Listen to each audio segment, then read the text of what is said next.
అలాగే దెబ్బలు తినటం మా కర్తవ్యమైనట్టు.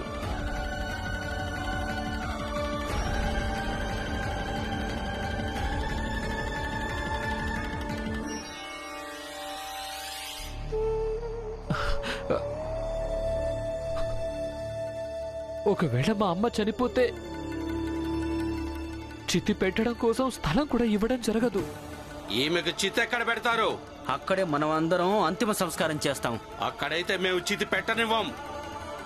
ఒకవేళ ఈ మహిళ శవాన్ని మీరు ఇక్కడ కాల్చేశారంటే అప్పుడు ఈ గ్రామ వాతావరణం మొత్తం కలుషితమైపోతుంది.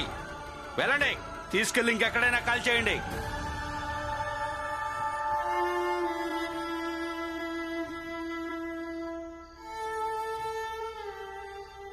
అందుకే వైభవ్ దేవ్ గారు, మాకు ప్రతి క్షణం ఏమనిపిస్తుందంటే బతుకు బతకడం లేదని, బతుకే భారం అయిపోతున్నామని.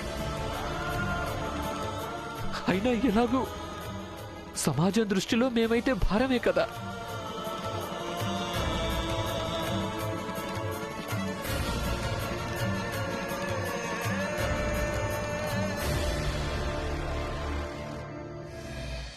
మీరే చూడండి,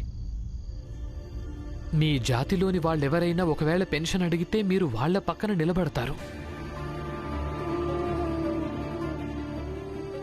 కానీ ఈరోజు మేము పెన్షన్ అడుగుతూ ఉంటే మీరు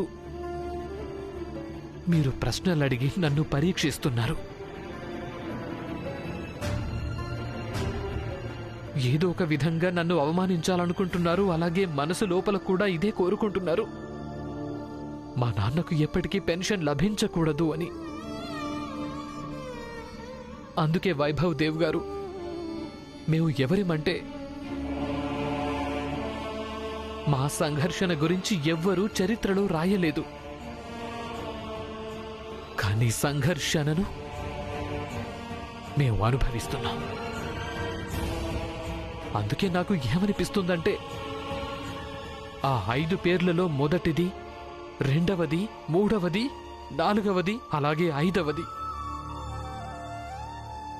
అన్ని పేర్లు కేవలం మావే, అంటే చిన్న జాతి వాళ్లవే.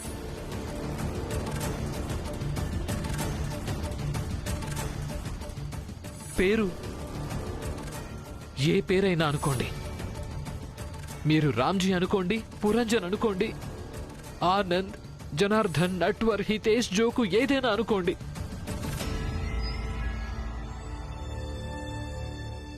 కానీ చిన్న జాతి వాళ్ళున్నారు, వాళ్ళు సంఘర్షణను అనుభవిస్తున్నారు.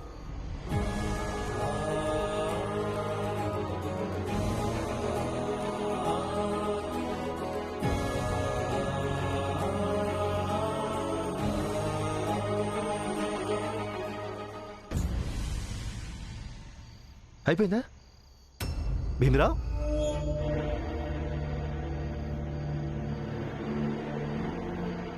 ఉపన్యాసం ఉపన్యాసం ఉపన్యాసం ఉపన్యాసం ఉపన్యాసం ఉపన్యాసం బాగుంది భీమరావు, కానీ జవాబు తప్పు. విషయం తప్పొప్పుల జవాబు కానే కాదు నరోత్తమ్ జోషి గారు. ఇదంతా మీకు అర్థం కాదులేండి.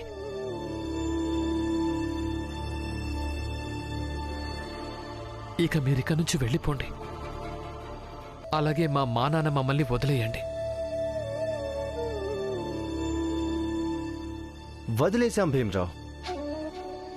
షరతేంటి?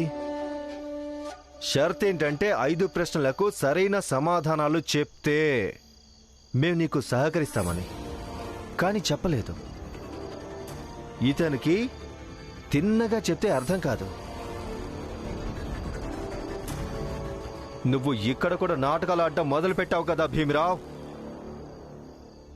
నేను ఓడిపోయాను. మీరడిగిన ప్రశ్నలకు జవాబులు చెప్పలేకపోయాను.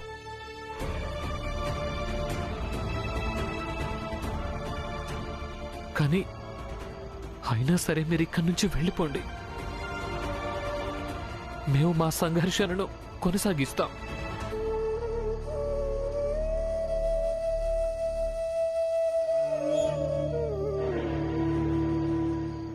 సరే వైభవ్ దేవ్, వెళ్దామా? అలాగే వీడిని గమనించి చూడండి. వీడికేమనిపిస్తుందంటే వీడిలాగే నాటకాలు ఆడుతూ ఆడుతూ వీడే ఒకరోజు చరిత్ర రాస్తాడని.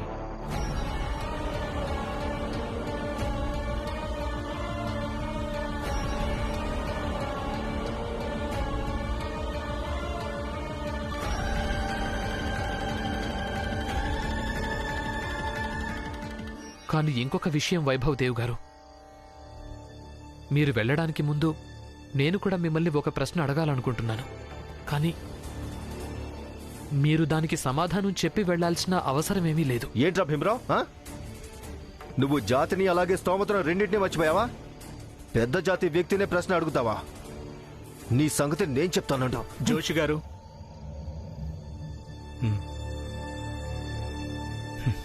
అడుగు. మీ అభిప్రాయం ప్రకారం వైభవ్ దేవ్ గారు, పెద్ద జాతి ఎందుకు పెద్దదైంది, అలాగే చిన్న జాతి ఎందుకు చిన్నదైంది?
చెప్పు భీమ్,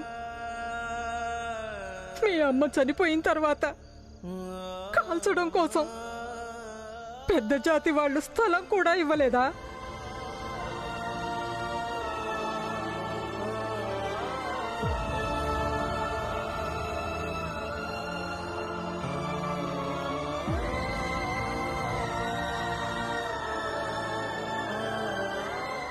ఈ కన్నీళ్ల సంగతి ఏమో గాని పెన్షన్ దొరికితే అంతే చాలు.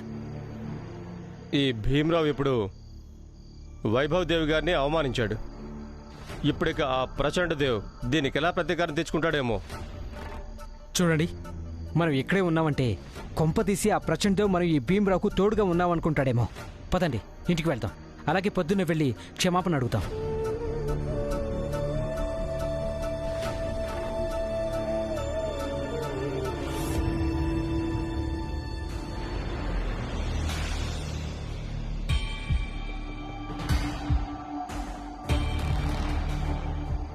రండి రండి,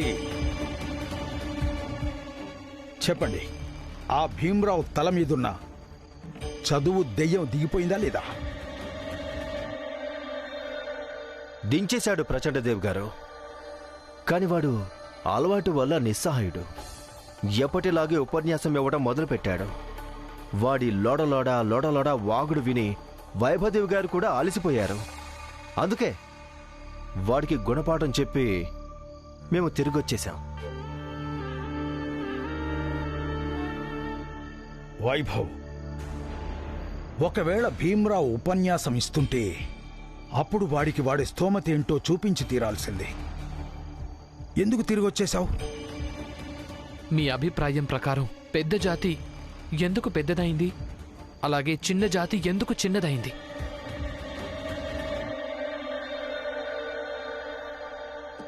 నాకు చాలా నిద్ర వస్తుంది. నేను నిద్రపోవడానికి వెళ్తున్నా. మీరందరూ కూడా నిద్రపోండి.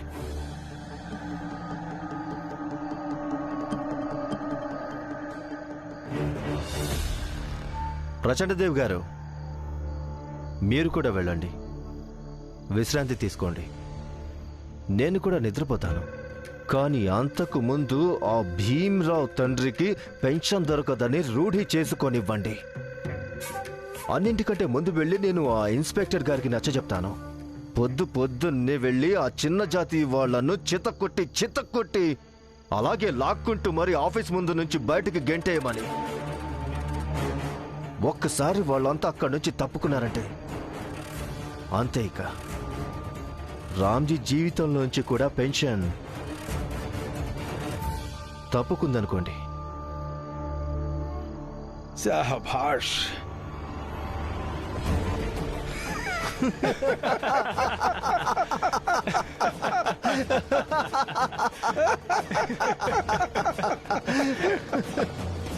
నేను నిన్ను 5 ప్రశ్నలు అడుగుతాను. ఒకవేళ నువ్వు 5 ప్రశ్నలకు సరైన సమాధానాలు చెప్తే నేను కూడా వచ్చి భీమ్ పక్కన నిలబడతాను. వాళ్ళ నాన్న పెన్షన్ కోసం పోరాటంలో తనకు సహకరిస్తాను కూడా.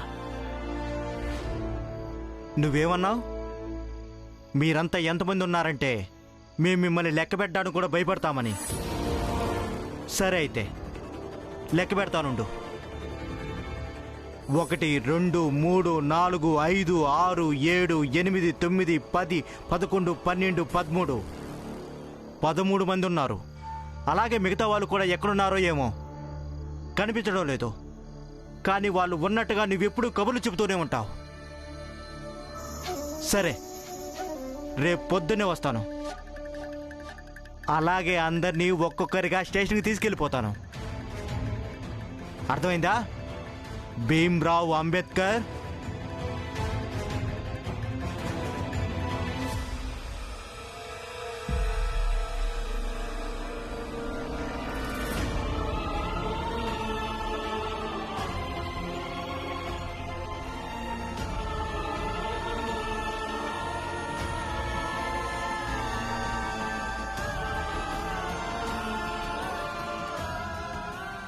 నాకేమనిపిస్తోందంటే మీరందరూ ఇంటికెళ్ళడం మంచిది. నేను ఇంకా రమ ఇక్కడే ఉంటాం. లేదు భీమ్, ఇక ఏం జరుగుతుందో జరగనివ్వు, అది చూద్దాం. అన్నట్టు వీళ్ళందరినీ ఇక్కడే ఉండనివ్వు. జీవితంలో మొదటిసారి జీజాబాయి ఇంకా లక్ష్మి ఇదంతా చూస్తున్నారు. వాళ్ళకు కూడా తెలియని ఈ జాతిలో పుట్టినందుకు ఒక్కొక్క దానికి ఎంత సంఘర్షణ అనుభవించాల్సి వస్తుందో, రాత్రంతా మేల్కొని ఉండడం ఎలా ఉంటుందో.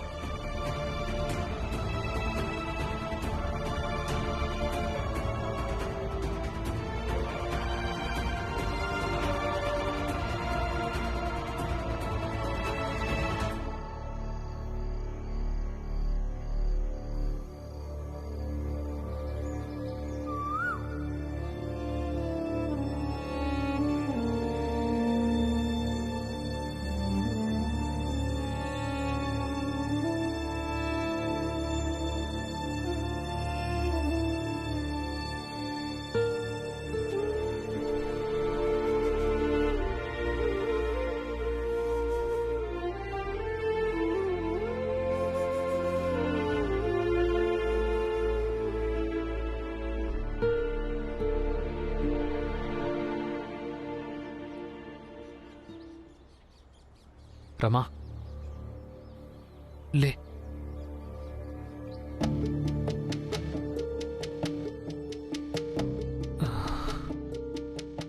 అందరూ ఇప్పటికీ నిద్రపోతున్నారు కదా. పదండి, అందరి కోసం చాయ్ తీసుకొద్దాం. వచ్చిన తర్వాతే నిద్ర లేపుదాం.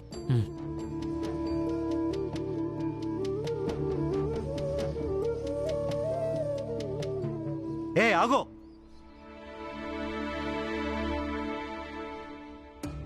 మీరందరూ ఇక్కడి నుంచి వెళ్ళిపోలేదా? వీళ్ళందరినీ పంపించు. ఒకవేళ వెనుకుంటే వీళ్ళందరినీ లాఠీలతో కూడా పంపించండి. అందరినీ కొట్టండి. ఆపండి, మీరేం చేస్తున్నారు? ఆగండి. అలా చేయడం తప్పు. కొట్టకండి, కొట్టకండి. అరే, ఏం చేస్తున్నారు మీరు?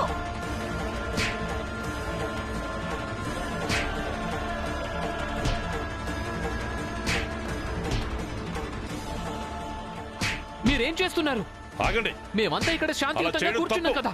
మీరు తప్పు చేస్తున్నారు. మీరు ఏది తప్పో అలాగే ఏది ఒప్పో నేను ఇప్పుడే నీకు చెప్తానుండు.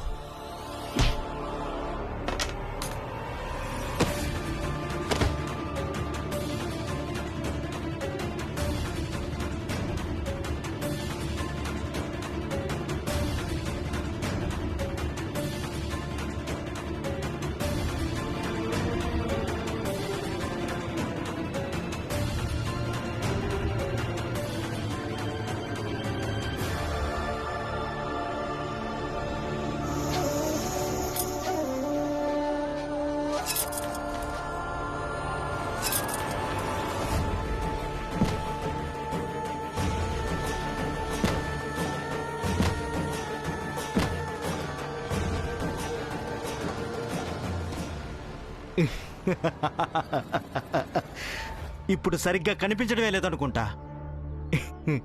ఏయ్ వినండి, పాపం వీడికి కనిపించడం లేదు. ఎవరైనా వీడిని లేపి ఇంటికి తీసుకెళ్ళండి.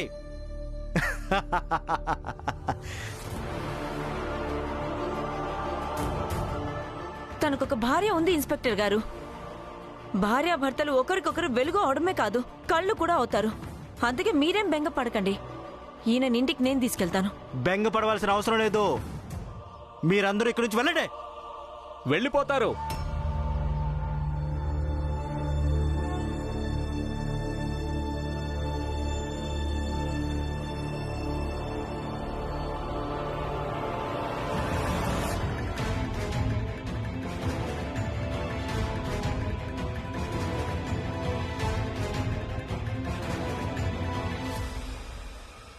ముందు ఆఫీస్ అయినా తెరవనివ్వండి. వీళ్లను వీళ్ల పెన్షన్ తీసుకునివ్వండి.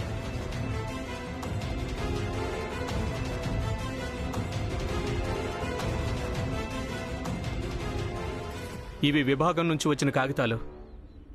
ఇందులో ఏం రాసిందంటే వీళ్లకు వీళ్ల పెన్షన్ అందించి తీరాలని.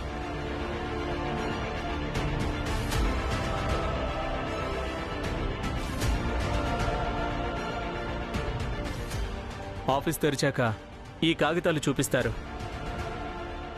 వీళ్లకు వీళ్ల పెన్షన్ అందుతుంది.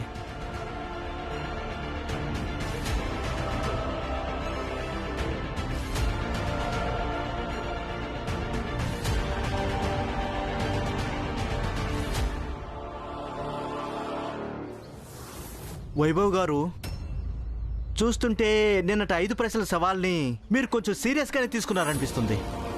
అందుకే ఈ చిన్నజాతి వ్యక్తి కోసం మీరు పొద్దున్నే ఒక పెద్ద అధికారి ఇంటికి వెళ్ళి ఛాయ్ తాగొచ్చారు. బాగుంది. అదేంటంటే ఇన్స్పెక్టర్ గారు, నేను లండన్లో జనాలను చూశాను. చిన్న చిన్న విషయాల కోసం, చిన్న చిన్న కోరికల కోసం ఒకరినొకరు తలలు పగలగొట్టుకోవటం. కానీ ఇక్కడ వీళ్ళంతా చాలా శాంతియుతంగా తమ కోరిక గురించి మాట్లాడుతున్నారు. అందుకే నాకు అనిపించింది వీళ్లకు సహాయం చేయడమే మంచిది అని.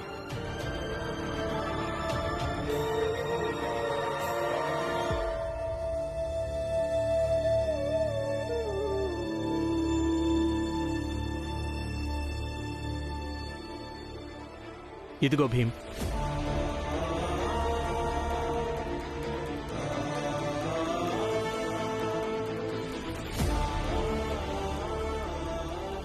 మీరు ఏం ఆలోచించి మాకు సహాయం చేశారో నాకు తెలీదు. కానీ ఏదైనా నేను మీకు రుణపడున్నాను. ఇక మీరంతా ఇక్కడి నుంచి వెళ్ళండి. ఆఫీస్ తెరిచినప్పుడు రండి. పెన్షన్ మొదలైపోతుంది. అలాగే.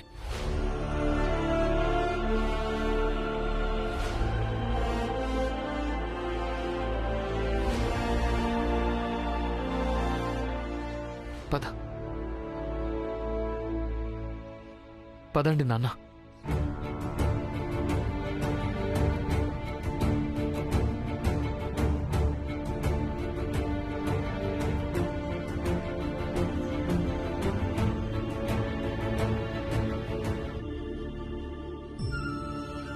మీకు మనస్ఫూర్తిగా ధన్యవాదాలు.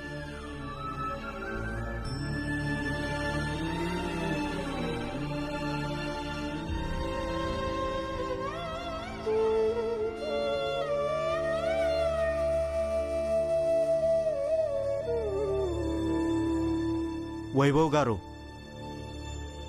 మీరు ఇలా చేయడం ఏమీ బాగోలేదు. పదండ్రా.